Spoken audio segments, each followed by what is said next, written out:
Hello students. आज हम लोग ये पीएच देखें। यहाँ पीएच से रिलेटेड पूरा थियोरेटिकल पार्ट साथ में कुछ न्यूमेरिकल जो होते हैं उन सबको हम लोग कवर करते हैं आज।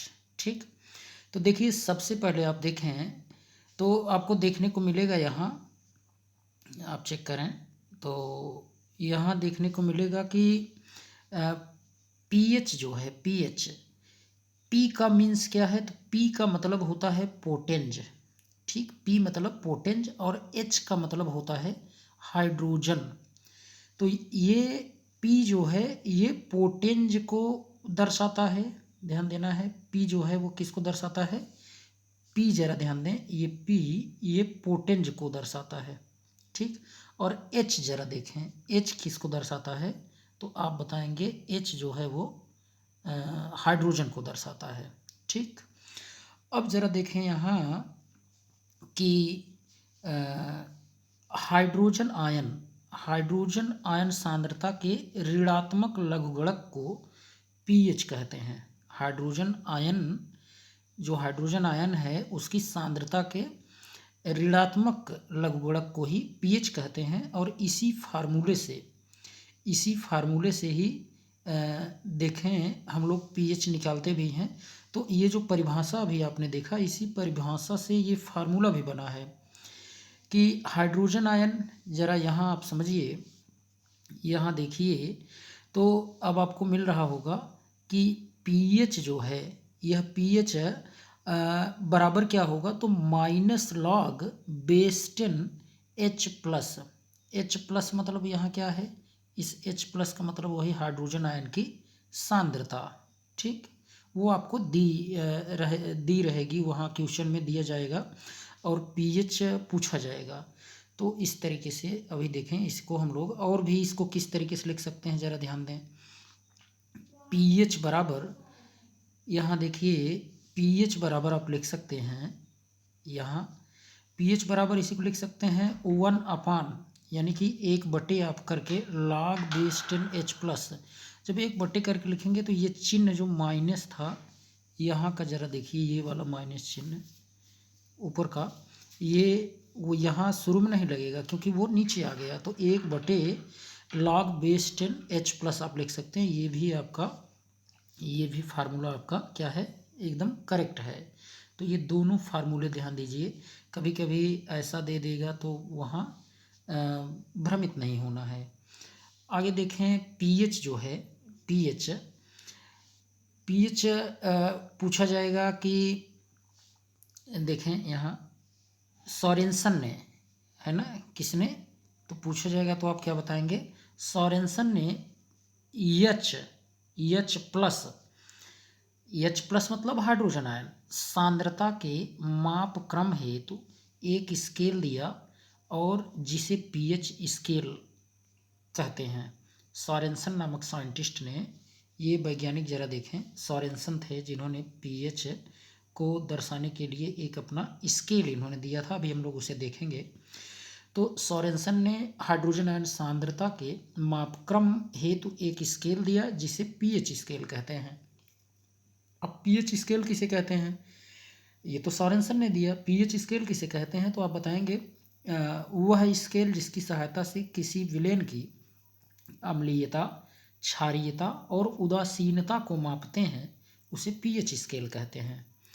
ठीक, अब आप ज़रा देखें यहाँ पीएच में पी का मतलब होता है पोटेंज। यहाँ देखें पी का मतलब क्या है, पी का मतलब होता है पोटेंज। और पोटेंज जो है ये पूछ लिया जाता है कि कौन सा शब्द है ये पोटेंज, तो आप जर्मन शब्द बताएंगे यह पोटेंज है। अक्सर लैटिन लोग बोल देते हैं, तो लैटिन नहीं, ये जर्मन शब्द है। और इस पोटेंज का अर्थ है पुषांश। देखें पोटेंज का मतलब पुषांश, और इसका मुख्य जो अर्थ है वो पावर से संबंधित है। देखें यहाँ जरा समझिए, फिर से देखिए पीएच में पी जो है वह जर्मन शब्द पोटेंज से मिलकर बना है।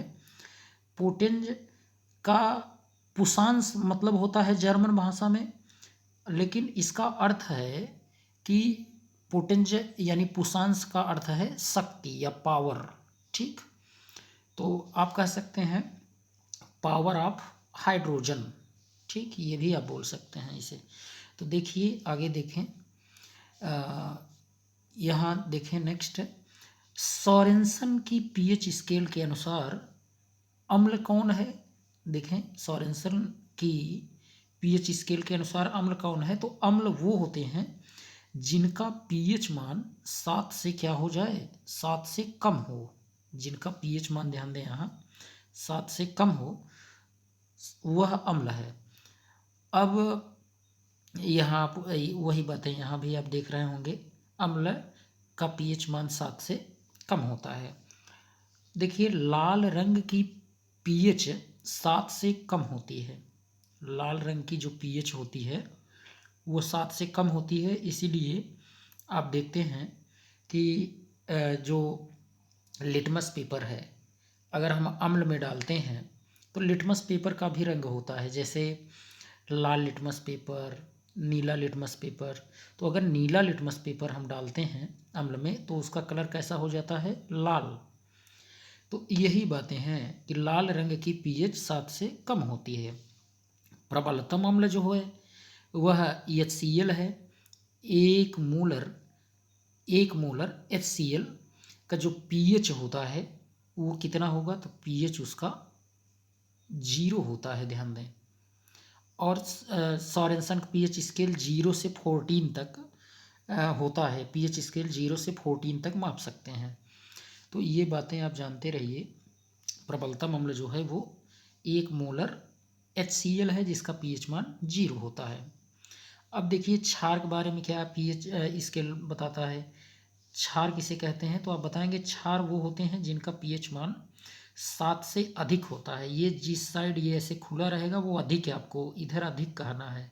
ठीक है, तो पीएच अधिक होता है किसका, क्षार का पीएच अधिक होता है किससे, 7 से। इसे समझे रहें। बैगनी रंग क्षारीय पीएच का सूचक है। बैगनी रंग, ध्यान दें, बैगनी रंग जो है वो ये अब जैसे नीला न कह दें, यहाँ बैगनी रंग क्षारीय पीएच का सूचक है।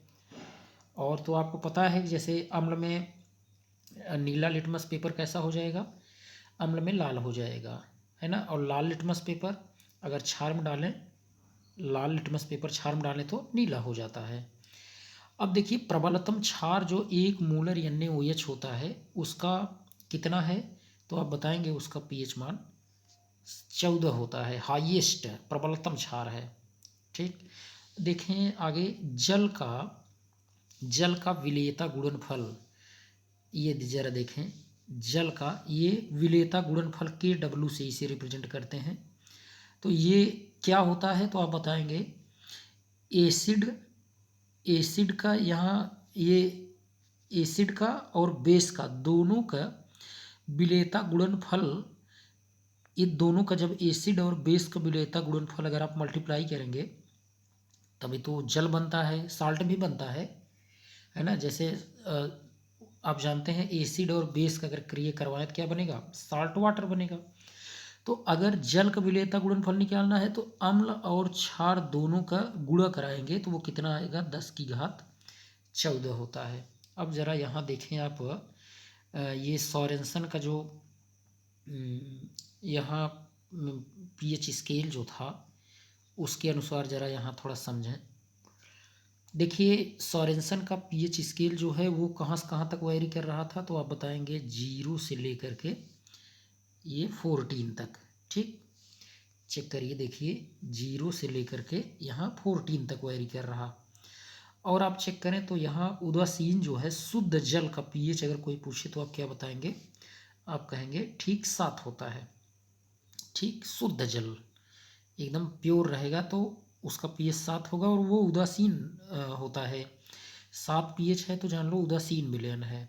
ठीक, 7 से अगर कम है, 7 से कम का मतलब यहाँ से लेकर के 0 से लेकर के 7 से कम, तो ये कैसा हो जाएगा, तो याद रखना है वो क्या हो जाएगा, एसिड हो जाएगा।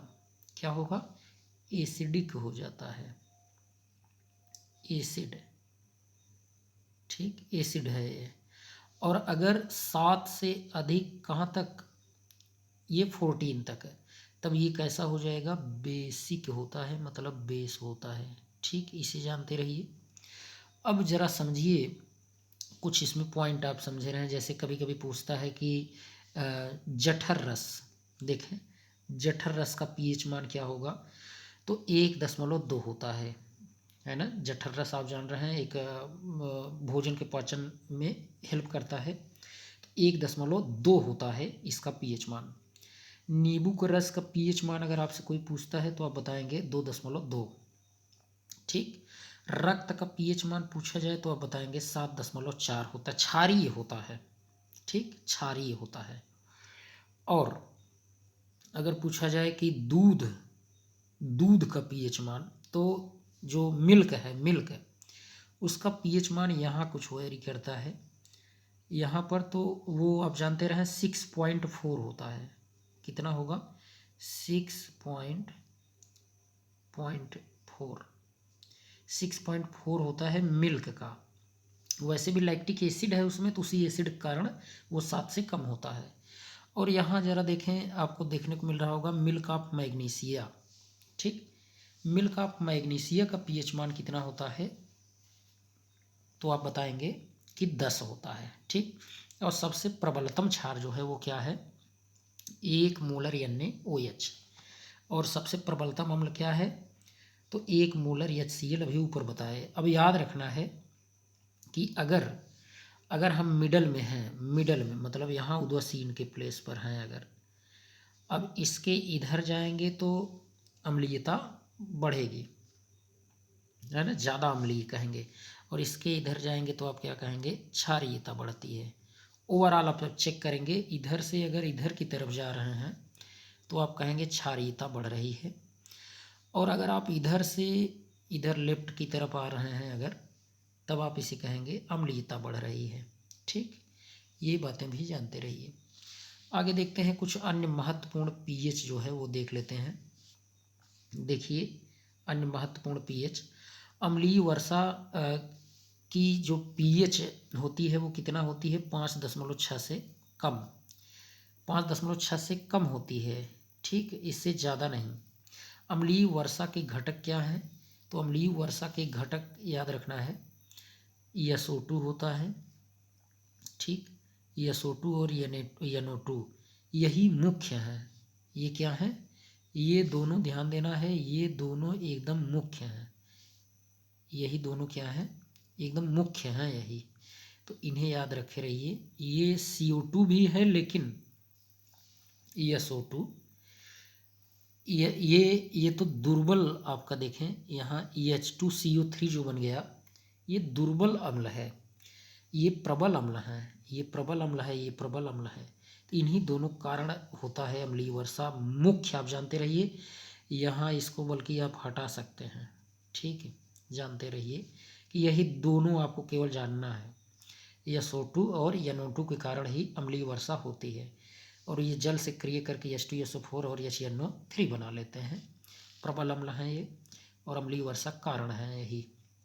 अब देखिए H2SO4 और कैल्शियम कार्बोनेट का अगर क्रिया होती है तो क्या बनता है, कार्बन डाइऑक्साइड गैस जो है वो मुक्त होती है। ये थोड़ा एक्स्ट्रा जानकारी। अर्थात अम्लीय वर्षा से ताजमहल का जो पीलापन है वो किसके कारण है, तो आप क्या बताएंगे, अम्लीय वर्षा के कारण ही है ऐसा, ठीक। अब देखिए इसी में नेक्स्ट पॉइंट आप ज़रा समझे रहे हैं। देखिए दंत क्षय, जो दांतों का क्षय होता है, जब पीएच 5.5 यानी मुख में 5.5 से जब कम होता है तब वही दंत क्षय होता है। और दंत क्षय में होता क्या है, तो दांत कैल्शियम फास्फेट के बने होते हैं, फार्मूला आप देख ही रहे हैं, CA3PO4 का होल ट्वाइस। दांतों की जो इनेमल है, सबसे शरीर का सबसे कठोरतम पदार्थ भी कभी पूछा जाए तो आप बताएंगे इनेमल, ठीक। अब ये दांतों की इनेमल मानव शरीर का कठोरतम भाग होता है। यही आपका क्या होता है, ये धीरे धीरे क्षरण होने लगता है उसी इनेमल का, और इसी तरीके से जब pH 5.5 से कम होने लगेगा तो धीरे धीरे दंत क्षय होने लगता है, दांत का क्षरण होता है। जैसे देखते हैं छोटे बच्चे टॉफ़ी खा लिए या बिस्किट खा लिए, अच्छे से उनका मुख नहीं धुला गया तो निश्चित रूप से आप जान रहे हैं दांतों का क्षय होने लगता है। ठीक, आगे देखें तो ये मुख जो है इसके लार का pH मान पूछा जाए तो बताएंगे 6.4। अब खाना खाने के बाद pH में कमी, ध्यान देना है, खाना खाने के बाद pH में क्या होती है, कमी आ जाती है।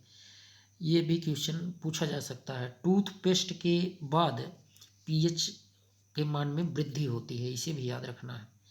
टूथपेस्ट यानी ब्रश जब आप करते हैं टूथपेस्ट यूज करके तो क्या होता है, pH में वृद्धि हो जाती है। नेक्स्ट पॉइंट आप देखें, यहाँ मानव शरीर की सक्रियता जो होती है, मानव शरीर की सक्रियता वो 7.4 से 7.8 के मध्य होती है। जो मानव का शरीर है वो सक्रिय रहता है किस pH पर, तो 7.4 से 7.8 इसी के मध्य में। अब जैसे देखते हैं आप, अच्छी मिट्टी का भी पूछा जाए, गुणवत्ता युक्त मिट्टी के pH मान, तो एप्रोक्सीमेशन में आप 7 कह सकते हैं, लगभग 7। अब जैसे बगीचे का जो गुणवत्ता युक्त मिट्टी है, अगर 7 pH है तो कहेंगे कि मिट्टी जो है वो अच्छी मिट्टी है। ठीक, देखें नेक्स्ट है टमाटर का pH जो होता है वो आप जान रहे हैं 4 है ना, क्योंकि ऑक्जेलिक एसिड है तो 7 से कम होगा। बियर का pH 4.2 होता है। एल्कोहल का pH 2.8 होता है, ये भी कुछ अम्लीय ही है। अब क्वेश्चन ज़रा देखिए आप, यहाँ कुछ क्वेश्चन देख लेते हैं। देखिए, निम्न यौगिकों की pH ज्ञात कीजिए, कैसे निकालेंगे। अब यहाँ देखिए दिया गया है 0.0001 MHCl दिया है, तो आपको क्या करना है कि अगर ऐसे 1 अगर यहाँ लिखा गया है तो बहुत ज़्यादा कुछ विचार नहीं करना है, केवल देखिए कितने अंक बाद दशमलव लगा है। 1 अगर लास्ट में रहे तो देखिए कितने अंक बाद, 4 अंक बाद दशमलव, तो pH 4 कह दो। यहाँ देखिए 0.01 रहना जरूरी है। ठीक, कितने अंक बाद दशमलव, 2 अंक बाद, तो यहाँ बहुत महत्वपूर्ण क्वेश्चन आ गया ये। अब यहाँ आप जरा देखें, NaOH है, अगर NaOH आ गया तो अब आप NaOH के pH तो यहाँ आप 2 बोल नहीं सकते। क्यों नहीं बोल सकते, क्योंकि NaOH क्षार है और क्षार का 2 कैसे होगा, नहीं है ना, नहीं होता। तो ऐसे में अब आपको अभी हम नीचे पूरा इसका वो सलूशन दिखा रहे हैं।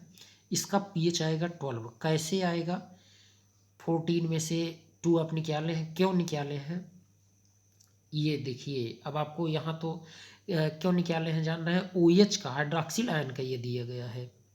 जैसे pH और POH होता है ना, ये फार्मूला है इसका, ज़रा देखें यहाँ फार्मूला, यहाँ ज़रा समझिए। देखिए इसमें ये फार्मूला है कि pH बराबर क्या होता है, तो देखें pH प्लस POH, ये ऐसे लिख देते हैं। देखिए pH और plus pH plus POH is equal to 14 है। ठीक, ये है।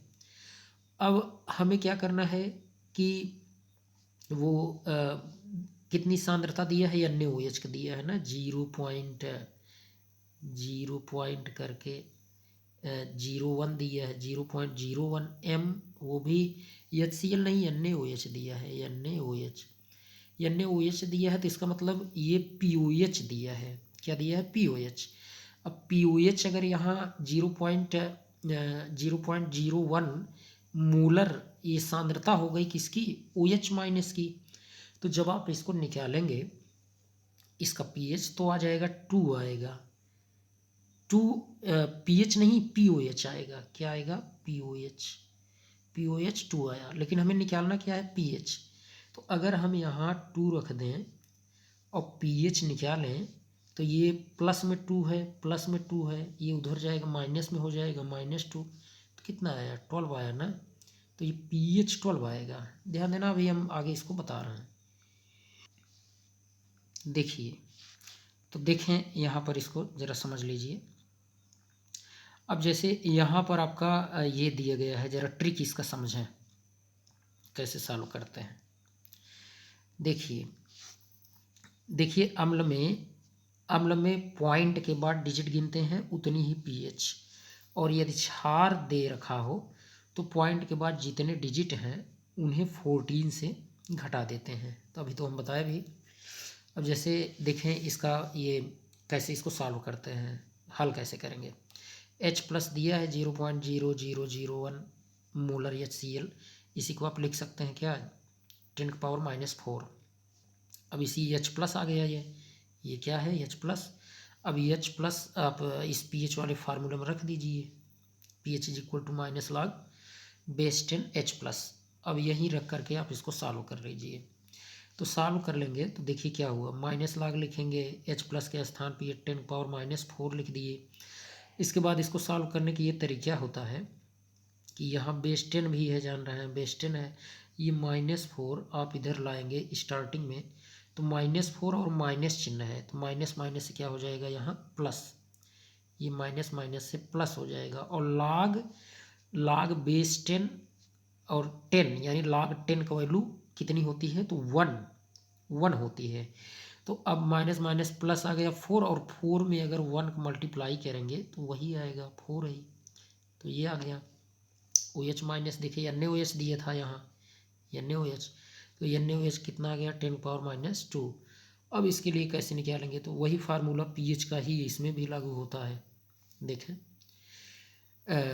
pH निकालने के लिए सबसे पहले आप क्या करेंगे कि ये इसी फार्मूले में आप वहाँ POH कर रख देंगे, ठीक। तो देखिए कैसे निकालेंगे आप, यहाँ ज़रा चेक करिए। तो अब आपने OH माइनस निकाला, तो ये 10⁻⁻² जो है NaOH का आ गया। pH बराबर आप ऐसे भी निकाल सकते हैं, minus log base 10 OH minus आपने ये रखा, तो ये -2 को पहले लाए, तो -2 और माइनस प्लस हो गया 2 लॉग बेस 10। अब log 10 का वैल्यू 1 होता है, 2 इंटू 1 कर दिए तो 2 आ गया। क्या आ गया यहाँ। अब यहाँ ज़रा देखें, यहाँ pH जो है ना, यही तो गलत दे दिया है, यहाँ pH नहीं, यहाँ क्या लिखना चाहिए, POH। यहाँ क्या होगा, POH। ध्यान देना, यहाँ क्या होगा, POH होगा। ये POH आया, अभी क्या आ गया, POH आ गया। अब क्या करेंगे, अब सिंपल सी बात है, अब आपको बस वही जो अभी हम फार्मूला आपको बताए थे, सिंपल ये वाला फार्मूला देखें, ये वाला फार्मूला pH प्लस POH बराबर 14। अभी POH आ गया था, 2 आया, यहाँ देख रहे हैं 2 आया है। तो अब pH निकालेंगे तो ये -2 को इधर ले जाएंगे, तो 14 में से 2 निकालेंगे तो कितना आएगा, 12 आएगा ना, वही है यहाँ। बहुत इसमें और कुछ समझना नहीं है, ये इसको आप हटाइए, यहाँ H न करके यहाँ POH लिखना चाहिए, pH प्लस POH बराबर 14, जानते रहिए। अगला देखें क्वेश्चन है, ये भी इम्पोर्टेंट क्वेश्चन। 0.005 मोलर H2SO4 के pH कितना होगा, देखें ये बहुत इंपॉर्टेंट। अब HCl में तो एक H प्लस था, लेकिन H2SO4 में कितने हैं, 2 H प्लस हैं, और प्लस SO4 2 माइनस।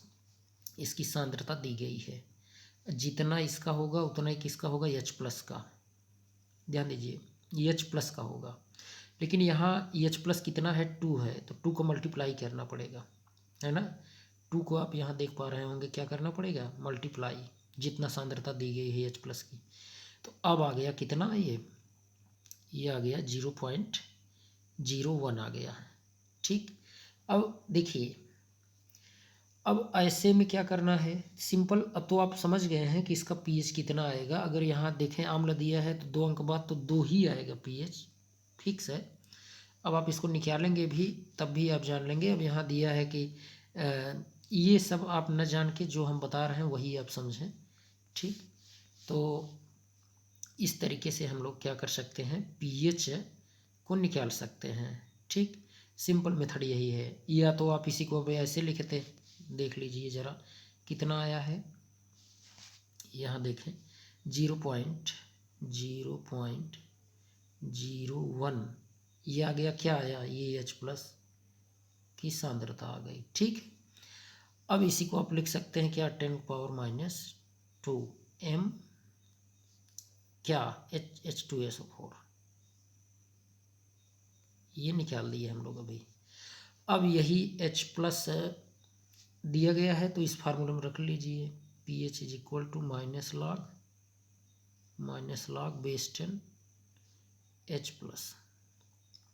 ठीक, और अब आप जान रहे हैं अगर इसको यहाँ रखेंगे 10⁻⁻2, अगर यहाँ 10⁻⁻2 इस 10⁻⁻2 को यहाँ अगर रख देंगे तो ये -2 जो है पहले आ जाएगा, तो माइनस माइनस +2 हो जाएगा, 2 log 10 बेस 10, बार बार ना बोल के 2 log 10 कह दें तो log 10 का वैल्यू 1 होता है, और 2 × 1 करेंगे 2 आ जाएगा, मतलब pH इसका कितना आएगा, 2 आ जाएगा। ठीक, तो इस तरीके से आज हम लोगों ने क्या किया कि ये pH का जो टॉपिक था इसको क्लियर किया है। अब आगे जो है हम लोग देखेंगे ये तत्व यौगिक व मिश्रण। ठीक, तो आज के लिए इतना ही, थैंक्स।